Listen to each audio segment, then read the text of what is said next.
Okay, so good morning, everyone. My name is Nicolas Nova. I'm both working at the Geneva School of Art and Design. I'm both ethnographer and design researcher, and I'm also working at the Near Future Laboratory, design slash research institution working on exploring the future of digital technologies.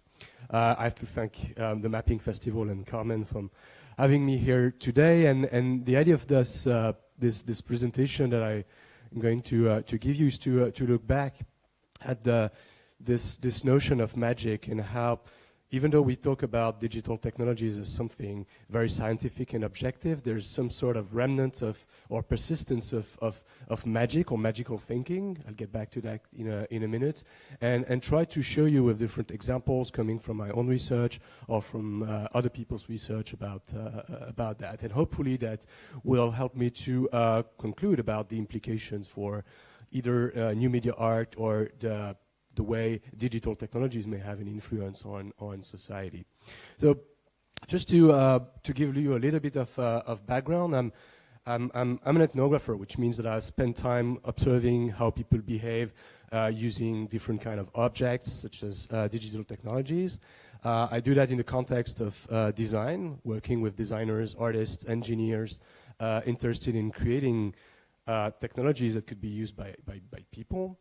And a few years ago, I think it was now 5 years ago, I was invited by art and design school in the US called Art Center College of Design, and I work on this project called Curious Rituals, gestural interaction in the digital everyday, that looked at how us, human beings, how we use digital technology, making those strange kind of gestures that you may have noticed, like if you use a smartphone, if you use a laptop, if you use a robot, or any kind of technology like this, there's this this behavior, these gestural postures, the way we like use our phone, put it on our ears like that, the way people who have two phones make those strange gestures as if they were like taking out a gun, the way people name their objects. It's mostly phone here, but it's not just smartphones. Could be also laptops. Could be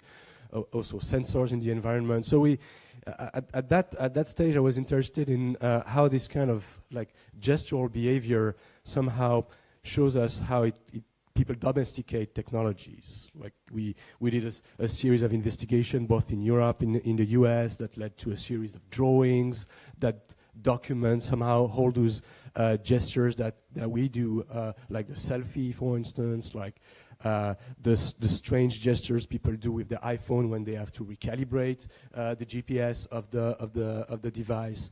And there were many kind of gestures that we noticed, that we found interesting, and that we described in this booklet. But there was a category that caught our attention with my colleagues. We called that, there's no proper name, but we called that digital plumbing, plomberie numérique, one would say in French, as a way to refer to the way people try to make sense of technology, especially when it doesn't work. And making gestures to, well, make the technology work. In this case, it's a guy in Koreatown in Los Angeles. He thinks that if he raises his finger up in the air, that would help him to get a better connection on his mobile phone. And of course, it does not work like that. But it's interesting in a sense that it's a naive, it's not a critique, it's not naive in a bad sense, it's somehow the ingenuity of this person trying to think about how to make his technology work. And he makes this gesture because he thinks that the magnetic waves are somehow hovering above in the sky, and by trying to, well, catch them, that would help him to use his phone. And to some extent, if you look at this example or a lot of other examples that we compiled, what is at stake here is that there's a sort of, one would say in anthropology, magical thinking. This person attributes the behavior of the device to some like forces that he perceives as relevant to the situation. It's not necessarily like an engineer would say, no, it doesn't work this way. So it does not necessarily work this way, but if this person thinks that this would help his phone to work, we need to be, well, cautious about this, and we need to understand what it means for this person's perspective. And that's why I'm interested, and that's how I became interested in what I called curious rituals, all those strange or curious ways to domesticate technologies by making gestures that somehow could be based on this notion of magical thinking. So I get back to examples about people. What I think is interesting at this point, because we're talking about digital technologies, this whole forum is about new media and digital technology, we tend to think as a society, if you read like the press, for instance, if you read scientific research about that, we tend to think that it's very objective, that there's a very scientific way to understand technology. But if you look more closely at how those technologies are advertised, are described by, even by companies launching products, or even by people who are describing patents or who are trying to apply for patents, there's a persistence of magic. There's a persistence of this notion that, well, there's something not exactly objective in the way technology works, and we as humans may adopt it. So if you look, I mean, very concrete examples, if you look at the press, like this is an example of Time magazine in 1984 with Mr. Bill Gates, with, this is a floppy disk for people who don't know what it is. It used to be like the sort of ancestor of, well, hard drives. And the way that the computer, especially in 1984, is presented here, the magic inside the machine, it's quite interesting if you think at, I mean, if you look back at the 80s and if you look at the arrival of personal computers, like those devices which are, of course, bigger than my laptop, but absolutely smaller than the huge computers from the 60s. It's interesting to see how those objects were publicized and marketed to people who were not necessarily, well, knowledgeable about technology and did not necessarily know what those personal computers would mean for them. For people who lived that in that times, if you bought like a Commodore 64, for instance, the manual never really described what you should do with a computer. It described the opportunities of making music, making games, making like animation on the screen, but there was not like today, like the idea that technology should help us to do specific tasks. And to some extent, if you read like those publications, the metaphor, the magic metaphor was used to make people try to understand what a computer could be, and the fact that they used a metaphor that is not objective but comes from something much further in times in terms of how we, well, lived in everyday life with magical thinking, that's somehow interesting. And if you look at the statistics at the times about the name magic in like magazine and the press, it's very, very commonly used. And things haven't changed much. This is in 2007 when Mr. Steve Jobs released and Apple computers released the Apple iPhone. The metaphor that Steve Jobs used was to say that it works like magic. And at the time, in the keynote he gave, this notion of magic was applied to the touch screen. For him, the fact that you can use like multiple fingers, you can use the touch screen in a different way than what was done in the past, was for him like magic as a metaphor to explain that it's something that goes beyond our expectations about technology, but can be also traced back to our well, pre-computer or pre-scientific life. Here is Jonathan Ivey, another designer from Apple, who exemplified somehow the way magic was used by Apple computers. It says that when something exceeds your ability to understand how it works, it sort of becomes magical. There's some sort of positive argument here that if actually you don't understand how the machine works, it's like magic, so it's cool, and you have to buy it to some extent. Which is, well, it's both. It's like something intriguing here in the sense that it somehow, well, by using that, he tried to make us understand that it's good, it's relevant to use this technology, but to some extent, it's a bit weird because not knowing how things work can be seen as highly problematic. So if you look at also at patents, I'm a big fan of patents. I spend time looking at those drawings and patent descriptions on Google Patents, for instance, or even here in Geneva, the word. I don't remember the name of the institution, but the centers that registers the patent for all companies in the world. It's fascinating. If you look at the drawing, you look for magic or enchantment or magic wand, for instance. There's plenty of material that emerge out of the database. You can see those. I'm fascinated by this one. It's a patent by Google. About a sort of motion-sensitive wand. They say that it's a magic wand, baguette magique in French, that is supposed to trigger all sorts of, intriguing things that I won't comment here. I think what is interesting is the reliance of this kind of vocabulary of magical instruments in the patents. That's another one from, I don't remember the name of the company. This is Sun Microsystem. I only took the patents that use the term magic with gloves, with wands, and it's interesting to see that it keeps.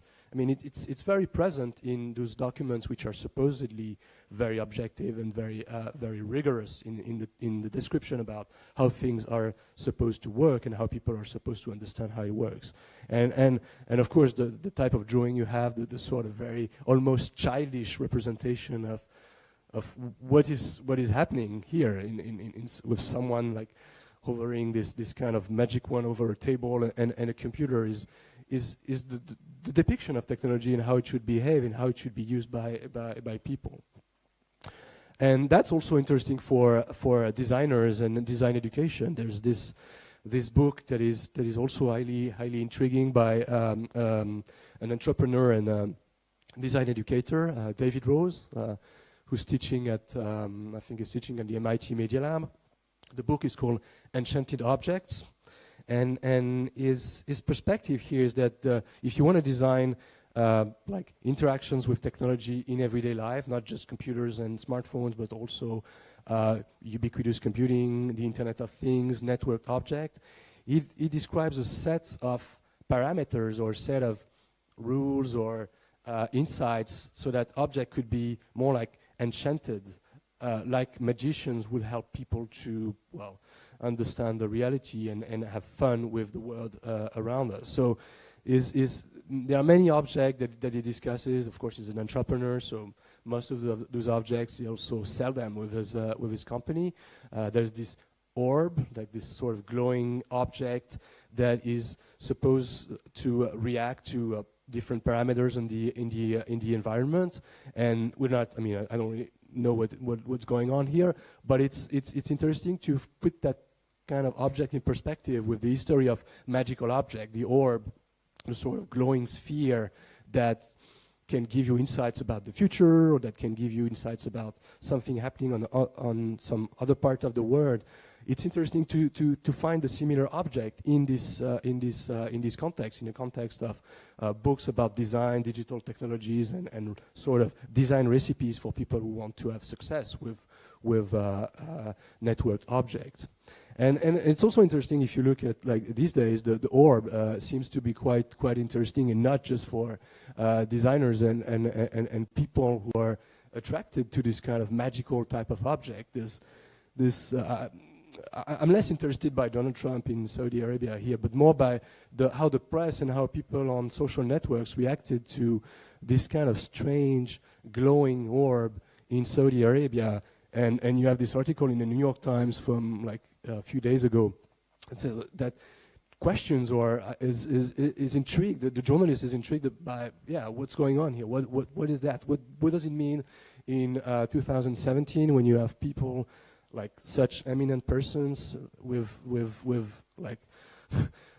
sort of very problematic political stance, and they gather and they do this, and it's publicized, and what does it mean? And the article is intriguing about that. So the point here is that beyond the design lessons, there's also some sort of political image that is projected by this notion of the magical perspective of the orb.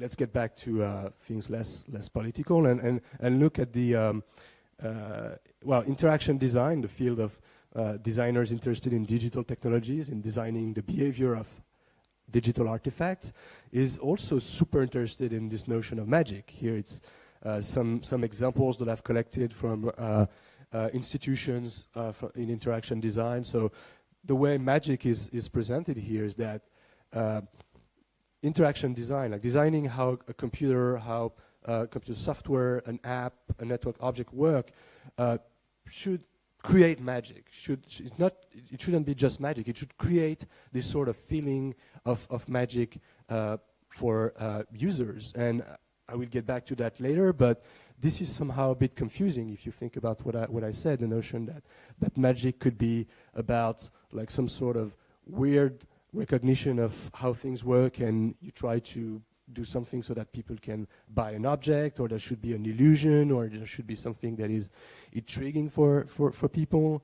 Other people in design are also interested in exposing the mechanics, exposing how things work in the backgrounds, so that hopefully they can, benefit from that and design object that creates this magic. So there are plenty of examples like this. I won't comment them all.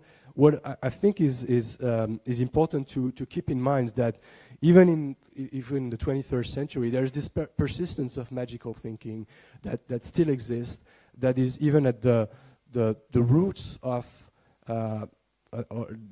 how digital technologies have been designed. If you look at, for instance, the cyberneticists, the people in cybernetics after the Second World War, who designed like the first computers and the first mechanics for computers. If you look at someone like Norbert Wiener, for instance, he wrote that book about the golem and God, and you see that there's no clear connection, no clear disconnection between his thinking about religion and magic and his thinking about technology. For him, his work about magic was a way to, combine the two.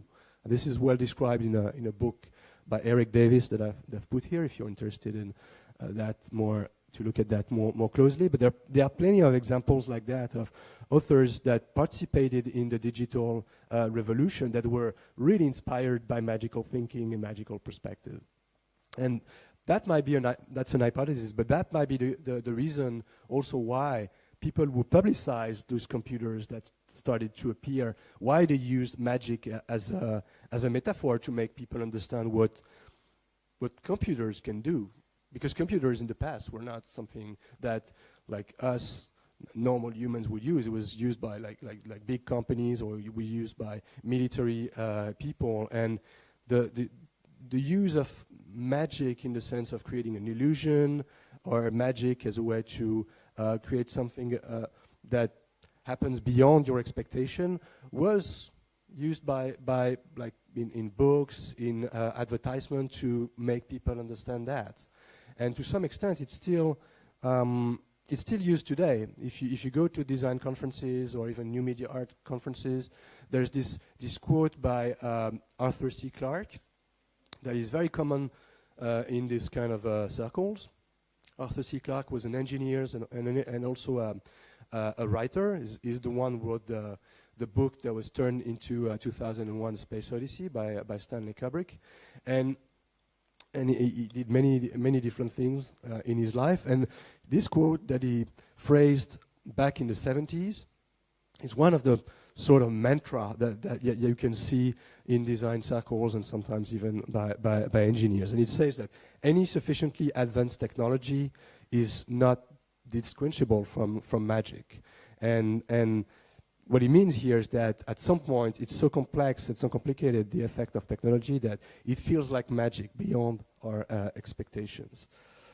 Interestingly, this is close to another quote by another writer who said that witchcraft to the ignorant, and simple science to the learn, which means basically that if you're a bit clueless about how things happen, you think it's witchcraft, but if you know and you learn science, you know the mechanics and you know the behavior, and you can explain what is going on.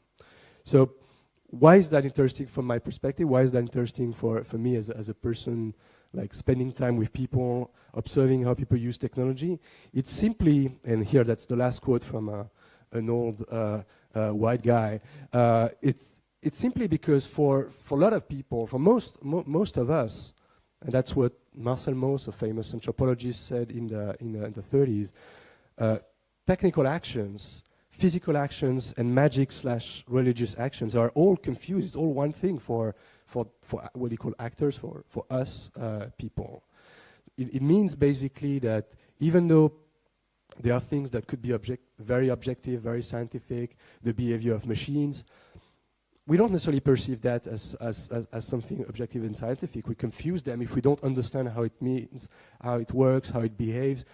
We simply think that it's magic. We confuse the three elements. And what I'm going to do now is to show you, to take some examples of my own research about how magical thinking is used still by people in everyday life with any kind of digital technology. And that, for me, that's important to keep that in mind, because if we follow like David Rose with his enchanted object, or even if we take Arthur C. Clarke to the letter, or even Steve Jobs, we think that it's good to project this magic and to use magic as a metaphor. But if you go into people's shoes and you try to understand from their individual perspective what it means, it's more complex than that. So what I did was to select a set of examples, a set of categories of magical thinking and how people adapt magical thinking with technology to exemplify this. So the first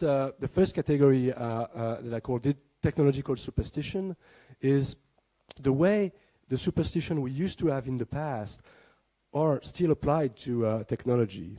This is in Lausanne. I think it's a bubble tea shop in Lausanne, where when I paid, the person used this. I don't know why she used the computer, maybe to give me back some change without making any mistake. But she used this calculator with a coin, a 5 franc coin, with duct tape on the calculator. So I asked the person, what's going on here? What does it mean? And she told me that her boss is very superstitious, and she always attach on objects like this, which are important to her, 5 franc coins as a way to have good luck. And that struck me as something kind of intriguing, because I'm used to this kind of superstition. This is in France, in Savoie, a door with rabbit legs and animal parts that are supposed to bring good luck to people who comes in the house. So I'm used to that. But with regards to technologies such as pocket calculators or cell phones, for instance, this is something that struck me as new, and I did not necessarily anticipate that. Perhaps I was a bit naive, but there are many examples like this. For instance, this is in Nigeria. There's it's now been like 10 years that there's this rumor that if you receive a phone call from one of those numbers, it's going to kill you. It's going to give you a brain explosion. You're going to bleed, and it's going to be terrible. So you should never ever answer a call from those numbers. And the police had to made some inquiry and try to understand about what it means. There were some information in the press that you should be really extra cautious about that. Please do not use this call number. Do not call people with this number, and do not necessarily answer if someone calls you with these numbers. In a different kind of cultural sphere, for people who used to play Pokemon Red on the Nintendo Game Boy, there is this rumor that if you reach the Lavender Town level in Pokemon Red back in the 90s, if you listen to that sound for more than a few minutes, you're going to commit suicides. There was this rumor that 200 kids in Japan committed suicides by listening this. That didn't work. So yeah, so you can, as you can see, in the context of video games, in the context of phones and phone usage, the superstitions are also present. Of course, it's, yeah, one might say, yeah, it does not happen. It's like bullshit. But believe me, if you look at people like telling us about their fears about this, it's not, I mean, it exists, even though the risks are pretty thin, so to say. If people fear, even if it's just a rumor, that's an interesting phenomenon to explore. And this superstition is not just applied to, well, existing objects that we had pre the digital era. They also apply to like Game Boys, computers, and smartphones. A second category that I think is interesting is what I call ghostly presence. It's the presence of like some sort of equivalent to ghosts that would happen in like the physical world, but could also appear in the digital world. So if you go into like forums about Dropbox and Dropbox folders, for instance, like if you type this in reappearing Dropbox folders after a few years on Google, you would find those forums on the Dropbox platform where people argue about the sort of ghostly presence or remnants of files they remove but are still present, still appear, or sometimes disappear, and they don't understand what it means. They feel like, and if you look at the vocabulary they use, it's haunted, ghost. They reuse this kind of magical thinking and apply that to well, such advanced technology as Dropbox, which is somehow intriguing, because one might explain that quite objectively. Like sometimes there's a new version of Dropbox, an update that may have an influence on your like the versions of the previous files that you had. I'm pretty sure there's an explanation for that. But if you look at how people perceive this kind of phenomenon, it's back to the quote from Maus that I presented before. There's a mix of irrationality and rationality to explain what happens here. Another example from the video game world, there's this intriguing history of a possessed version of Mario 64 from the mid-90s. So there's this story on I think it's on a blog, or on not a blog because it was 1996, but on a forum of a guy who explains that he bought this Nintendo 64 cartridge to play Mario 64. He bought the cartridge, and he tells the story of this cartridge that when as soon as he puts it on the console, there's something strange happening. The face of Mario that appears with Mario 64 is not the proper one. There's something strange going on. The face is a bit different. He starts playing the game, and he reached a level in which he sees Luigi, who hung himself in the game, and there's something that is quite strange and very different from his expectations about Mario 64.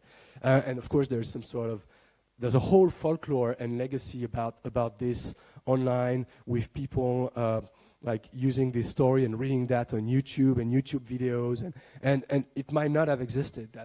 I'm less interested in the fact that it existed or not, and I'm more intrigued by the fact that the story itself still spreads and circulates as a sort of rumor of a possessed cartridge, as if people expected or waited this to happen, or maybe there was some sort of glitch in the Nintendo 64 cartridge that led to some strange parameters being readjusted, and for the player who tell the story, it just like added more fantasies or more intriguing stories to that, and it's as if like he applied magical thinking to a Nintendo 64 cartridge. This kind of ghostly presence is not always bad, or does not necessarily have like bad connotation or lead to fear from the people's perspective. This is another example that I find quite intriguing about the ghostly presence of in technology. It's a story of a kid or a teenager who used to play with his father at the beginning of the 2000s. He used to play with his father this Xbox game called Rally Sport Challenge, and in this game it's a racing game. You're doing races with cars, and you can, as soon as you did one race, you can record the ghost of the car. It's called ghosts. That's the previous person who played. You can do another race with this kind of transparent vehicle on the left side of the picture here. So you can play with the previous person who played. And the teenager found, I think it was 5 years ago, he found his Xbox. His father died in the meantime, and he realized he could play with somehow the ghost of his father playing in the game. So that's something strange in terms of the situation here. There's the person playing, and the other vehicle is the last race used like 10 years ago made by the father. So there's some sort of strange collaboration or strange way to play together between someone who died and someone who's still living, and it's afforded enabled by technology to some extent. And that's interesting also because we don't necessarily have the vocabulary to describe that. It's because there's this possibility to record the digital behavior of someone, put it in a console game, the memory, a hard drive, a console, and reuse it in the future. Third category about those magical thinking and technology, it's the religious rituals that are enabled or also used with digital technologies. Could be like people making the sign of the cross on smartphone apps that I've seen in a research project about smartphones. So you would see people doing that. They have apps to make that kind of rituals. This is from a French colleague who spent time in, I think he was in Ukraine or Belarus. He spent time in churches there, and he noticed people with this kind of Christian icon, and he saw these two ladies filming the icon and crying at the same time. So he was intrigued by that. So he started filming them. But as soon as he started doing that, the bishop came by and told him, no, you can't do that. This is a church. You're not allowed to film in a church. And the guy, my friend, said, yeah, but well, they're filming. They're like me, like they have a video. And he said, no, they're not filming. They're praying. What are you thinking? Are you crazy? It's not because they use a camera that they're filming. They're praying. You see, they're crying and they're making some rituals. So you should not do that, but they can do that. So I think this is a good example of how technologies can the same very objective function in the device is not perceived in the same way depending on the context, if you film or if you're praying. So that's another interesting examples. If you're into that, if you're fascinated in that like me, you would find that intriguing as well. This is a blessing of portable phones that happens every year near Nice in south of France. So the priest basically bless the phone that people brings. This is the poster that I found in Marseille about that. Interestingly, it's the day this happened. It's for Saint Gabriel, and if you know the Saint Gabriel in Christian theology, Saint Gabriel is the saint patron of telecommunication, the post. This is a stamp from Portugal. So this kind of thinking. This is less about magic, but more about religious ritual, is also present in the technology itself. If you have people who think that it would be better for their phone to have a priest bless them, well, so be it. That means that it's important for them. And I also wanted to remind you that there's a saint patron of the internet and of computer programmers. Is Saint Isidore of Seville, who's been named by the Vatican as the patron saint of the internet. There's also a Christian chivalry of the Order of the Internet Online. So if you're intrigued by that, I encourage you to look at this kind of things. That's kind of strange. I mean, at first I did not anticipate. I knew the Vatican was interested in digital technologies, but I did not expect that they would try to connect that with their own values. But I was maybe a bit naive, and that's not that illogical. Last category of magical thinking applied to technology is the sort of cargo cults or fictional cargo cults that happens with technologies. I don't know if you're familiar with the notion of cargo cults. It's a term used by, well, anthropologists back in the 50s to refer to some sort of cults that happen in Melanesia or in some islands near Melanesia with people who, during the Second World War, well, were happy of having like the US or Japanese aircraft dropping some food or clothing on the island. And when the war finished, they were they felt kind of weird about what happened, and they started building a cult, creating like huge radio antennas, replicas of airplanes, and created a cult because they felt that by doing that, the cargoes, like the dropping of food and clothing, would reappear. This was a bit like criticized by the anthropologists as the time, but this is a phenomenon. The notion of cargo cults is used by is still used by certain observers of technology to refer to all those phenomena where people are more interested in creating some sort of cults or big expectations about a technology than the actual use of the technology. You have a very famous articles by robot scientists who said that building humanoid robots is an actual cargo cult because it doesn't do anything relevant from their perspective. They should rather use a different form, and they are very critical about robots. They think those humanoids are just a cargo cult. So if you look now at cargo cults in the context of digital technologies, there's this example that I found interesting. I think it was a few years ago at the Post-Digital Culture Symposium in Lausanne that I saw this project by Joe Hamilton. It's it's hard to understand whether it's a real cult or like people mocking the importance of digital technologies in everyday life.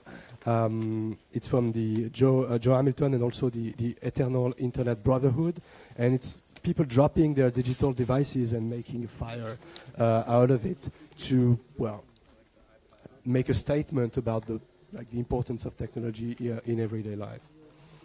Another example from here, it's from another artist, Peter Musgaard. It's called The Cargo Cult, A Parable of Desire.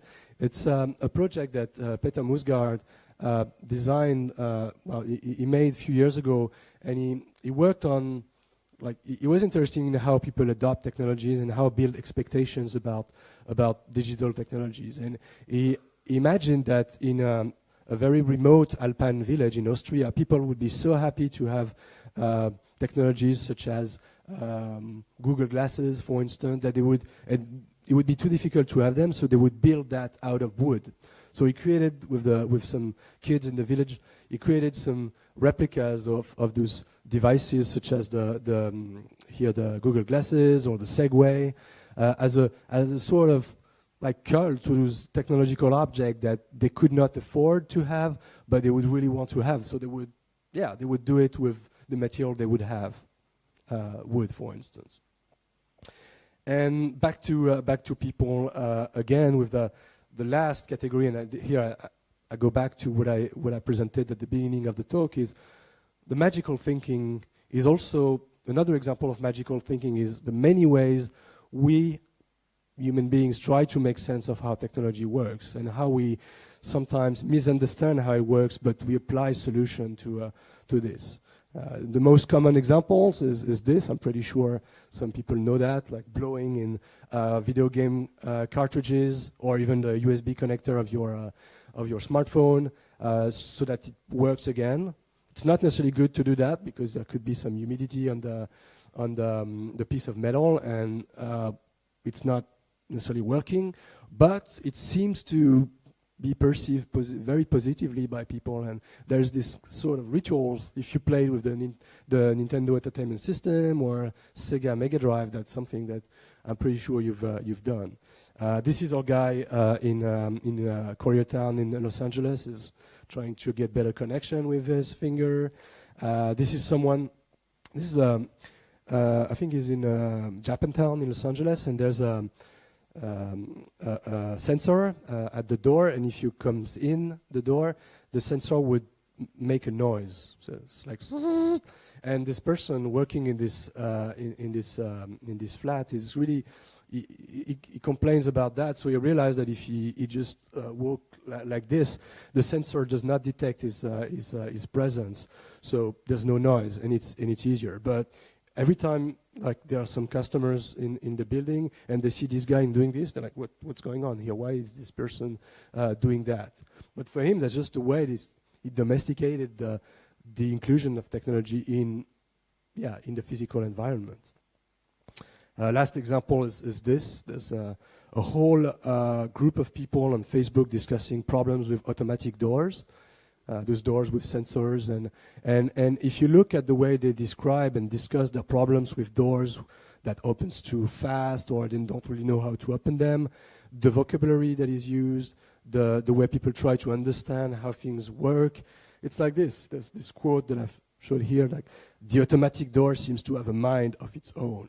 Like, there's a this is again an example of magical thinking that I found very, very intriguing, and it's quite common if you look at the different. There are forums. People are arguing about that on forums. That's strange, but that happens. You can notice this persistence of magical thinking again.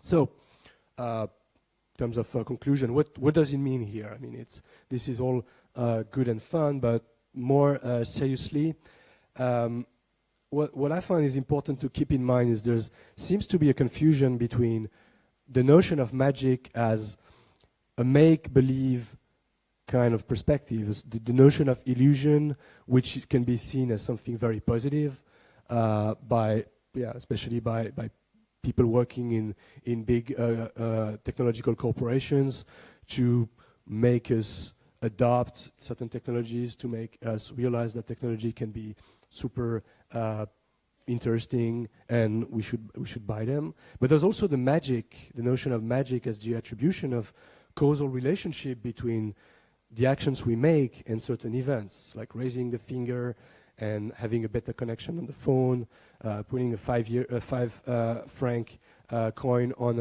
a calculator. So, keeping this kind of difference in mind is important, not to confuse like magic. There are different definitions of magic in the examples I've presented, and if you look at it more closely, all the examples that I've presented of like the rumors that people spread over the internet about like ghostly presence of file on Dropbox, on Mario 64, which could be possessed, or those different examples can be seen as a window, as a perspective on our understanding of the agentivity of machines, the way that machines are doing more and more things on our behalf, and we do not necessarily understand what happens. And it can be perceived as very good by some companies who want to tell them that, it's beyond your expectation, it's magical, and you should be happy about it. But we should be cautious about that as human, because, as you may know, if we do not necessarily understand how the technology works, perceiving that as magic can have like more dramatic consequences. If we cannot be accountable for the machines we use, well, it could be problematic. So in terms of design and in terms of one of the important issues in design circles for engineers, for companies, for designers, and also in the way artists are taking those issues is the fact that the debate about whether an object should be magic or not magic is intriguing, because it's confusing and it's not necessarily easy to understand that. And as a way to conclude that, and maybe to move to something a bit lighter or a bit closer to art and not necessarily focus just on people, I find it intriguing also as all those things that I've mentioned. I find that interesting to think about their consequences in terms of art and design. Can digital object be designed by considering all of this presence of magical thinking? What would that mean? So I've selected some examples. There are plenty of artists and designers working on that, but I've selected some examples that I find intriguing. This one is called the Electromagical Artifact by a guy called Joshua Madara. who's interested in creating digital objects to practice magic using electronics. He called that technomancy. How you can produce a robot that would automatically execute magical actions, called this robomancy. There's a whole website about that in which he explains his perspective. So he takes the magical thinking to the letter and says, okay, that exists. What would it mean to create a similar object as a Ouija board or magical orbs, and use digital technologies to turn that into object like doos. He designed what he called the Electronomicon, which is a sort of a set of talisman that represent different magical forces. I'm not necessarily knowledgeable about those forces, but it's a direct translation of the existence of like magical thinking and black magic, and turning that into object that can support these actions. I'm pretty sure you know these examples from James Bridle, who's interested in self-driving cars. And he basically created this, he called that the autonomous trap 001. So he used salt circles, which is a very commonly used set of tools in magic to, in this case, to prevent a self-driving car to go out of this circle. So he did not have a self-driving car, but he started programming a car and turned that car into a self-driving vehicle. And he created this salt circle to exemplify how the presence of salt line could confuse the cameras, and the car could not get out. So for him, it was kind of a statement to highlight the idea of using magic to prevent technology from being used. And last example, which is maybe a bit different than the one before, it's a project I've seen presented at the Fiber Festival in Amsterdam recently, that I find also interesting to exemplify how this rational/irrational relationship we have with technology can happen. So it's called Irrational Computing by Ralph Becker, a German artist, who designed this sort of computer that works out of raw mineral material. Quartz that he extracted from industrial waste and nature to create a sort of signal processing, very basic type of computer device that can produce very limited type of computation, but it's based on the sort of defunct part of computers, and that creates some sort of irrational behavior that we have to try to understand. And the reason why I wanted to conclude with this is that this object, which is both very aesthetical and intriguing, which behave in an irrational way, is probably like the perfect illustration of what happens if you take this kind of magical metaphor to the letter, to some sort of extreme kind of representation. And of course, stuff does not necessarily use for this, but at least the artist creating this is, I think, much more. It's much more interesting than having someone like Steve Jobs or Jonathan Ive saying, "Oh, this technology is beyond magic. It doesn't work like how you think, but you should use it." In this case, the fact that it's much more contemplative make us think about what it means to have technology that behaves in an irrational way. And there's more and more technology behaving like this, because we do not necessarily know how they work, especially like neural network with some sort of machine learning algorithms that we can't explain as person designing this object. And I think this kind of example shows us that it could be used in a certain way, but we certainly should think about what it means to create objects that we cannot explain. Thank you very much.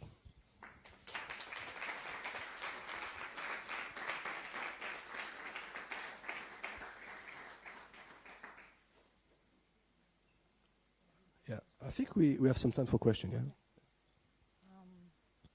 Any questions from the audience? If you have any more examples of technological superstitions, I'm happy to listen to those examples.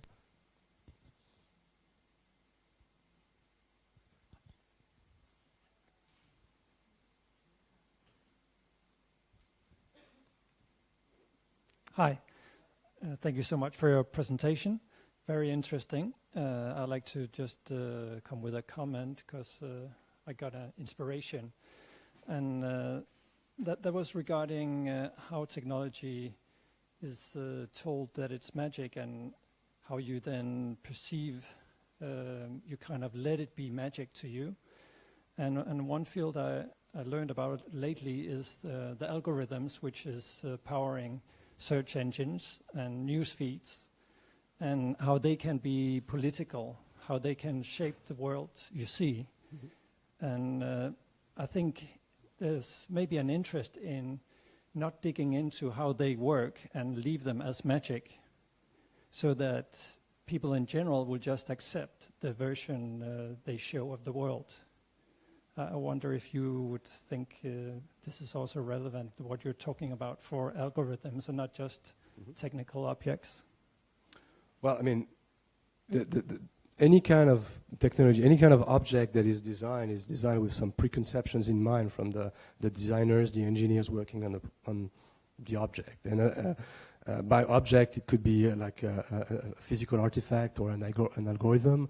So to some extent, like in the case of search engine algorithm, it's true there's a vision of how the world is that is embedded in the object. At the beginning, when Google launched its search engine, we knew how it worked. I mean, people interested in that knew how it worked because it was mostly the first links were the one which had the higher number of links to this. So there was some sort of anticipation from people who knew how it worked. But then the algorithm got more and more complicated, and now, I mean, we certainly do not know how it works, and I'm pretty sure most of Google employees do not know that as well. And that's how it connects to what I mentioned about magical thinking, like the second definition, the one about this sort of connection between the actions you do and what happens. And in this case, I would not say that using a search engine is like an incantation or some sort of magical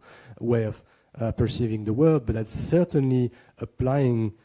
There's a process happening that is hard for us to understand as users, but there is some sort of illusion that you will get like something in return that, yeah, we should be cautious about trusting or not, because we don't know what it means, and depending on what you're looking for, the result can be completely flawed. So to some extent, I think it's another case of trying to anticipate how an object as complex as a search engine algorithm works. Yeah.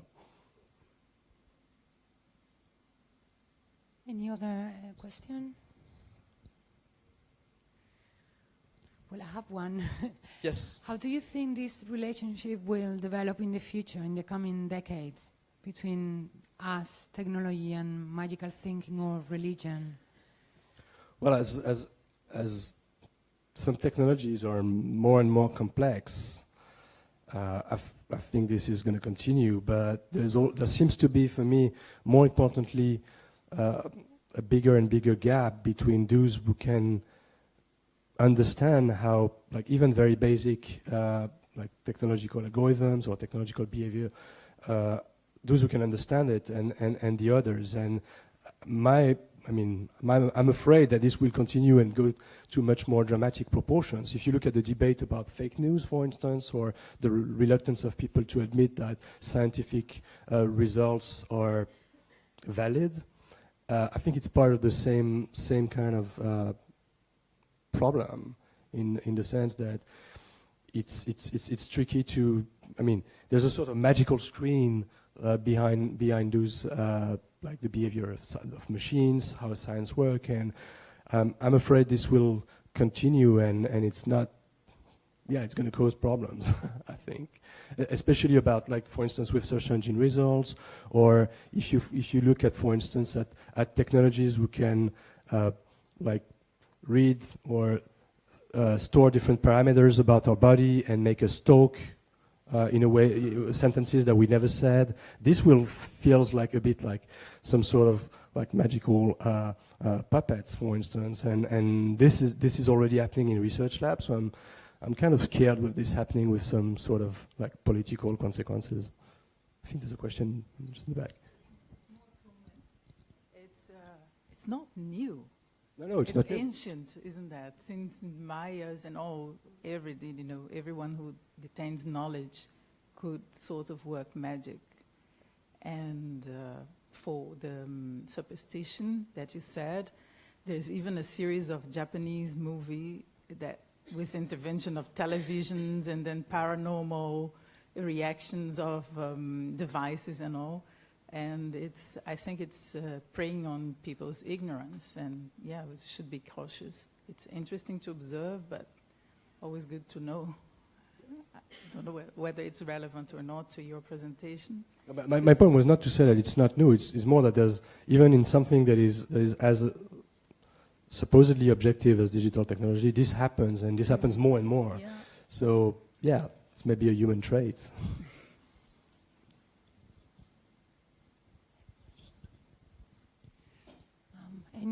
Anyone?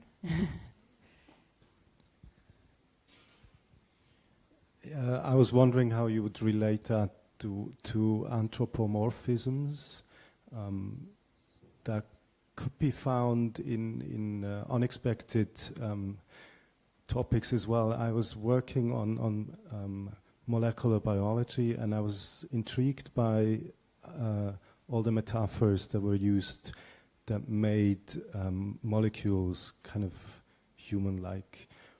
Would you see magic involved there as well? If proteins, for instance, can seemingly with intelligence move in a cell?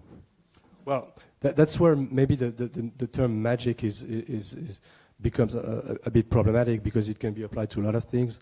In this case, the second definition that I gave about the magical thinking as inferring like causal relationship between things that are seemingly normally different.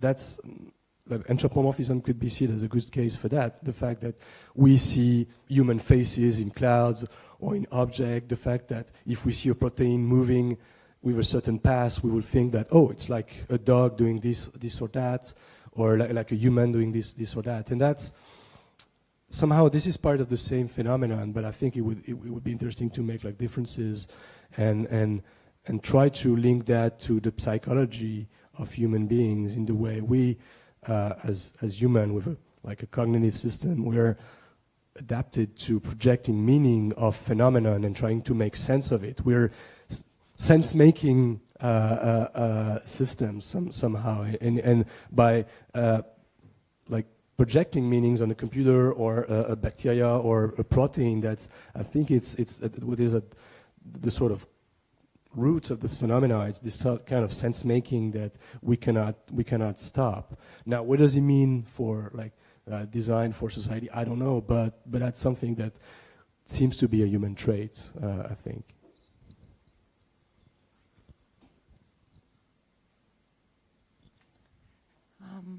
Any other? Okay.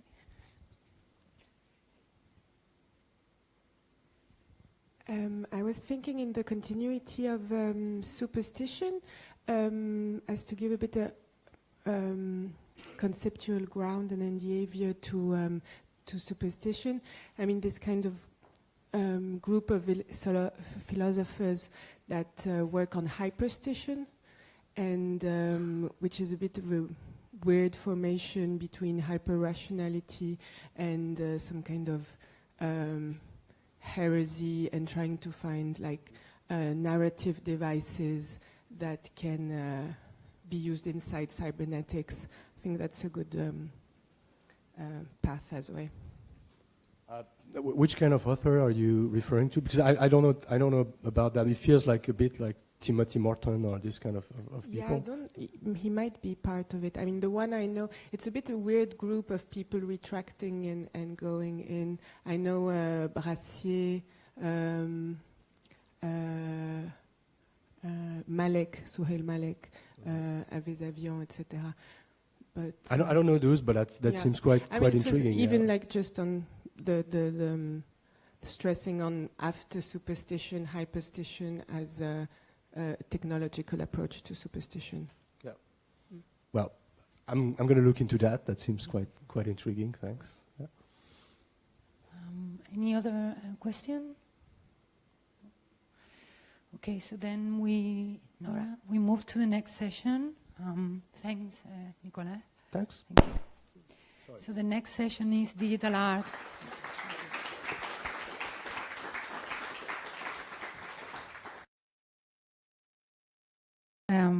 Digital futures.